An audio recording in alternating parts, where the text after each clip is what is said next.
ശരി. അപ്പോൾ ഈ 2 പ്രാവശ്യം അത് പാടണം. മങ്കേർക്കരസി വളർവകോൺ പാവൈ. അതങ്ങനെ മെന്നും ഫീമെയിലും പാട്ടിലൊക്കെ കുറച്ച് വ്യത്യാസം വരും, എണ്ണത്തിലൊക്കെ.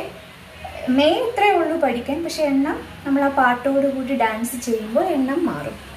അപ്പോൾ ചോള രാജാവിൻ്റെ പുത്രിയായിട്ടുള്ള മങ്കയർക്കരസി.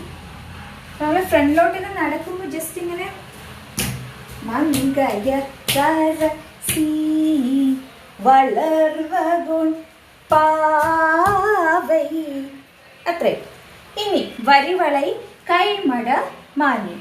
ഈ 2 കൈയിലും വളകൾ ധരിച്ച് മാന്യയായ സ്ത്രീ, കുലീനയായ സ്ത്രീ എന്ന് പറയുകയാണ്. അപ്പോൾ നമ്മൾ എന്താണ് വരിവളൈ. അപ്പോൾ കടകാമുഖം പിടിച്ചിട്ടും വരിവളൈ കൈമട. അപ്പോൾ ഒന്നെങ്കിൽ നമുക്ക് ഇങ്ങനെ പിടിക്കാം, അല്ലെങ്കിൽ കടകാമുഖം പിടിക്കാം. ഒന്നുകൂടി വരിവളൈ കൈമട മാന്യം. ആ ഒരു പോസിൽ നിൽക്കുന്നു.